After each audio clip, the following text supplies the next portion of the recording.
Hey!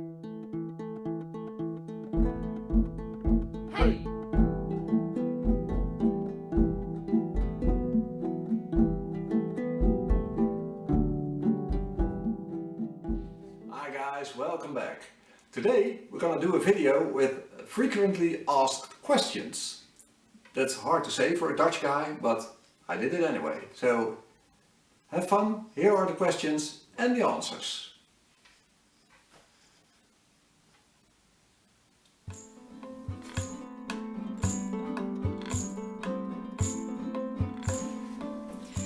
Well, that's actually a difficult question to answer because it depends heavily on what you want to do with your lyre. If you want to reenact the old times, then you might want to go for something like this, which is an historical replica. This is a replica of the Trossingen lyre, which is actually an archaeological find in Trossingen, Germany, where this instrument was found. This is an almost exact replica of that instrument, and since we are reenactors, we like our instruments to be as close to the original as possible. So this is a perfect instrument for us.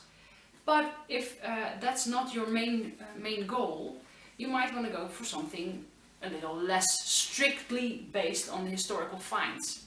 For example, we have this one, which is actually our very first lyre. It's based on the Trossingen find, but not an exact replica. It looks a bit the same and it plays like charm, but it's not an exact replica. But you can be a little bit less strict if you're not really into that. The next thing you might want to think about is how many strings do I want? Going back to those historical replicas, most Anglo-Saxon and Germanic lyres that were found have 6 strings, like this. And like that, and the Sutton lyre, they all have 6 strings. The Kraviek lyre, which was from a later date, has 7 strings. And like this, the Greek and the Roman lyres had 7 strings and up to 24 even. So if you want more strings, you might want to look for something like this. Bear in mind though, 6 strings is pretty easy to start with, because it only has 6 strings, so it's a little easier to learn. But it also restricts you a little bit because you don't have a full octave, and it gives you less range of sound, so less songs you can play. But it'll do. If you're more experienced in playing music and you have more musical background, you might want to go for 7 or even more strings. But then the Anglo-Saxon and Germanic lyres maybe are not the lyres for you. Throw them out the window! Yeah, toss them. We don't need them. Another thing we would like to talk to you about is it's very tempting for your first instrument to buy a $50 bean lyre from eBay. Cheap. Our advice is don't. These instruments are often the quality of these instruments is often very, very low, very disappointing. They just don't sound good. They're often hard, if not impossible, to tune, and even worse to play. So you might be put off playing even before you start. So our advice is save up a little, invest a little in a little better instrument. There are nice mid-range instruments out there that might be better for you to start with, and not throw your bean lyre away after the first try. But that would be sad. We don't want to be sad. We don't want to be sad. So, good question. Yep. Hard answer. Hard answer, long answer, no answer.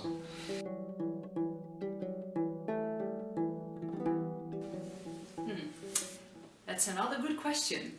There are actually many places you can buy a lyre, but our advice would be to find a luthier or a guitar builder that can build you one. Mind you, that might be a bit expensive, and we realize that. We'll link a few of the our most favorite lyre builders in the description below, so you can at least check it out for yourself. But we understand that if you're beginning to play the lyre, those instruments might be a bit out of your range. So another advice we would like to give you is look on Etsy. There are a lot of instrument builders on Etsy that build mid-range quality and mid-range price lyres. We do not have any experience with those lyres, but they seem to look pretty good. So you might try one out and let us know how they are. So yeah, that's where you buy a lyre. Well, that wasn't so hard.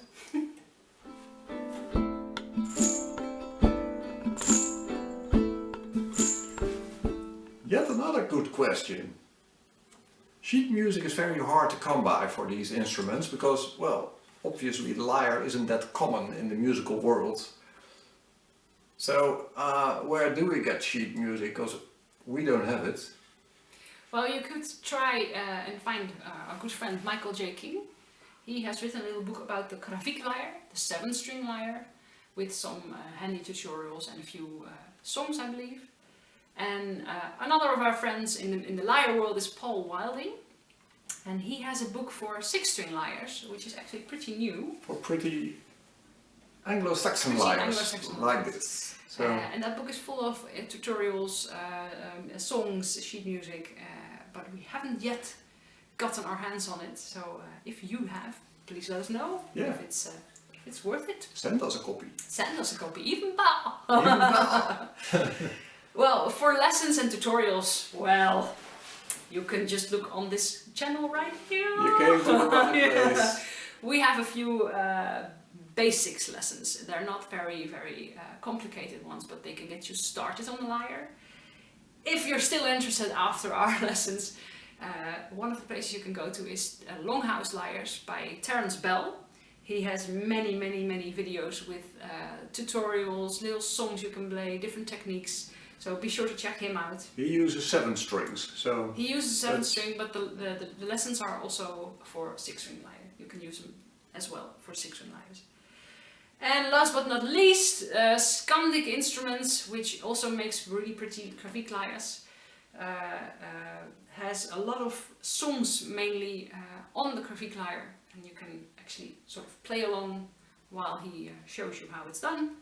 So those are a few places where you can get some lessons, tutorials, pick up some techniques, and get going with your lyre. Yeah. And the last advice we can give you on lessons, tutorials, playing the lyre is... Practice, practice, practice!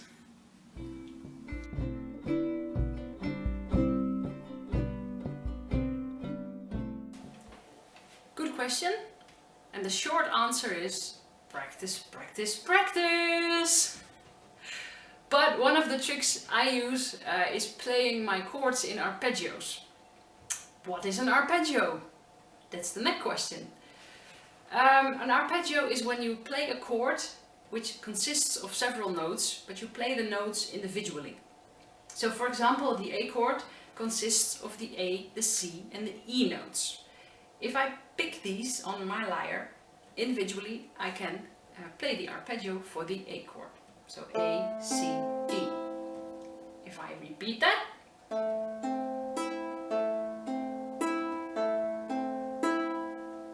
you get a sort of a song already. You can play them from the lowest note up to the highest note, but you can also play it from the highest notes down to the lowest notes. So for example, low to high, high to low.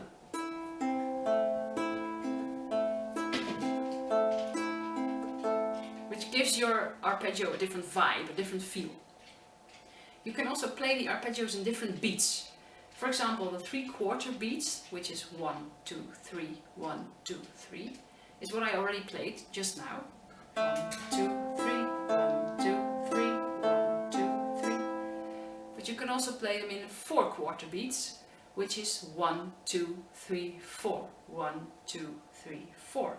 So you go like this. 1, 2, 3, 4, 1, 2, 3, 4, 1, 2, 3, 4.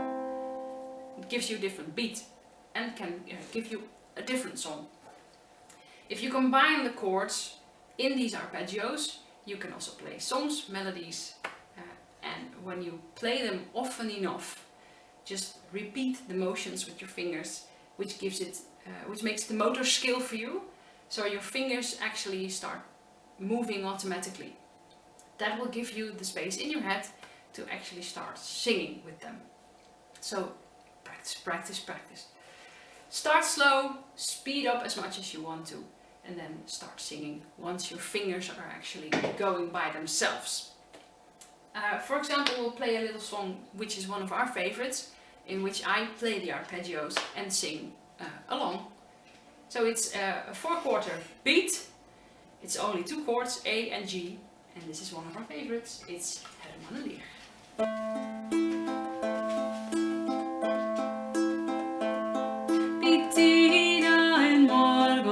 Solen upprann innan fåglarna började sjunga. Bergatrollet friade till fagerungers vän. Hon hade en färskliger tunga. And that's how we do it. Well, that's all we got for you today. I hope you had fun. I hope you learned something. I hope we learned something. If you have any questions, just put them down below here and we'll try to answer them. And we'll see you next time. Bye-bye!